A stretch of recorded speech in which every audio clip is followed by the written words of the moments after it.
Election commission of India को, income tax department को, CBI को, इन्फोर्समेंट डायरेक्टरेट को मेरे एडवोकेट नेक्स्ट वर्किंग डे में जाकर वो उसको कंप्लेन हम फाइल कर रहे हैं, क्योंकि ये हम झूठा आरोप बर्दाश्त नहीं कर सकते।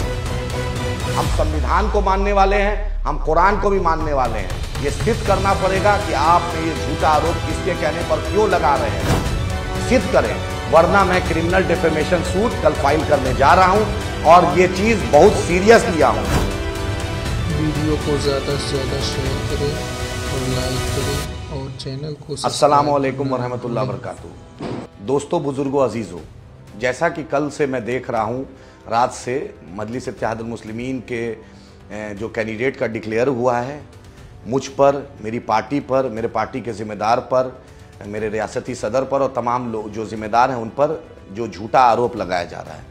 मैं आप तमाम लोग से बोलना चाहता हूं कि ये आप समझ लीजिए कि मैं खुद सुप्रीम कोर्ट का एडवोकेट हूं और MIM लीगल लड़ाई लड़ना जानती है। मैं खुद लीगल लड़ाई लड़ना जानता हूं। ये जो भी साहब कर रहे हैं और जो भी करवा रहा है, ये इलेक्शन कमीशन ऑफ इंडिया को, इनकम टैक्स डिपार्टमेंट को, सीबीआई को, इन्फोर्समेंट डायरेक्टरेट को मेरे एडवोकेट नेक्स्ट वर्किंग डे में जाकर वो उसको कंप्लेन हम फाइल कर रहे हैं, क्योंकि ये हम झूठा आरोप बर्दाश्त नहीं कर सकते हैं।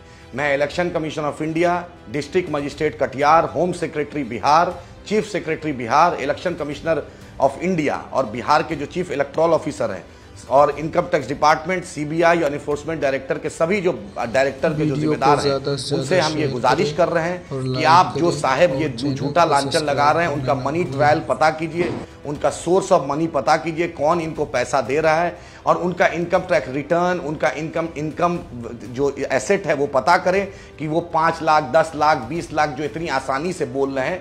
मेरे मोबाइल का CDR निकालें, उनके मोबाइल का CDR निकालें, मेरे किसी भी जिम्मेदार का इन्होंने जो नाम लिया उसके मोबाइल का CDR निकाल के मैच कराएं। अगर मैच कराएं और सिद्ध करें, वरना मैं क्रिमिनल डिफेमेशन सूट कल फाइल करने जा रहा हूं और ये चीज बहुत सीरियस लिया हूं। ये चीज कोई आसान नहीं है। मैं खुद वकालत करता हूं, मैं जानता हूं। जो भी साहब झूठा आरोप लगा रहे हैं, याद रखिए, देश का कानून और देश का संविधान ऊपर है। आपका लांछन लगाना, सोशल मीडिया में, फेसबुक में बोलना, इसको हम माफ नहीं करेंगे। इसको हम छोड़ेंगे नहीं कि आप कुछ भी बोल दीजिएगा और चलेंगे।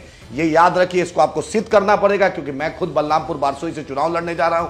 आप जो झूठा कैंपेन कर रहे हैं, एक एक जर्रा आपको सिद्ध करना पड़ेगा। हम संविधान को मानने वाले हैं, हम कुरान को भी मानने वाले हैं। ये सिद्ध करना पड़ेगा कि आपने ये झूठा आरोप किसके कहने पर क्यों लगा रहे हैं। जो भी साहब हैं, जो फेसबुक में लिख रहे हैं, इंस्टाग्राम में लिख रहे हैं, व्हाट्सएप में लिख रहे हैं और जो शेयर कर रहे हैं झूठा बेबुनियाद आरोप, मैं याद रखे, मैं खुद वकील हूं और मजलिस इत्तेहादुल मुस्लिमीन का सिपाही हूं और खुद एक ब्यूरोक्रेट घर में पैदा हुआ। मैं जानता हूं लीगल लड़ाई लड़ना। आपसे यही बोलना हो कि आप माफी मांगिए, वरना मैं कल नेक्स्ट वर्किंग डे में election commission, enforcement directorate, home secretary Bihar, district magistrate Katihar, chief secretary Bihar और जो तमाम इनकम टैक्स के एजेंसी को मेरे एडवोकेट चिट्ठी लिख रहे हैं और इंशाअल्लाह इस पर हम कानूनन कार्रवाई करेंगे। आपसे यही है कि झूठा आरोप बिना जाने, बिना सोचे, फॉरवर्ड मैसेज, रूमर, अफवाह पे नहीं जाइए। दुनिया की कोई ताकत ये सिद्ध नहीं कर सकती है कि कोई भी एक पैसा हम लोग 4 आना किसी का लिए हैं। जब हम नहीं लिए हैं तो हम हर कानून लड़ाई जनता की अदालत में भी जाएंगे और इंशाअल्लाह देश के कानून की भी अदालत में हम जा रहे हैं। इसलिए अभी भी आपसे यही बोलना हो कि झूठा अफवाह, झूठा व्हाट्सएप मैसेज, झूठा वीडियो मैसेज फॉरवर्ड मत कीजिए, नहीं तो आपका एक एक लोग, मेरा IT सेल, मेरी टीम एक एक लोग का नाम मॉनिटर कर रही है और जो BNS के तहत जो कार्रवाई होगी, जो सरकार का जो मॉडल कोड ऑफ कंडक्ट के तहत जो कार्रवाई होगी, उसमें हम सरकार से, इलेक्शन कमीशन से अनुरोध कर रहे हैं कि आप इसको अतिशीघ्र 24 घंटा के अंदर संज्ञान लेके इस मामले को संज्ञान लीजिए और जांच कीजिए कि आखिर ये को झूठा प्रोपेगेंडा क्यों फैलाया जा रहा है और माफी मांगिए, वरना हम कानूनन कार्रवाई करेंगे और हम इस बार छोड़ेंगे नहीं। पिछले 2020 में भी आपने ड्रामा किया था, 2025 में ये हम ड्रामा सहेंगे नहीं।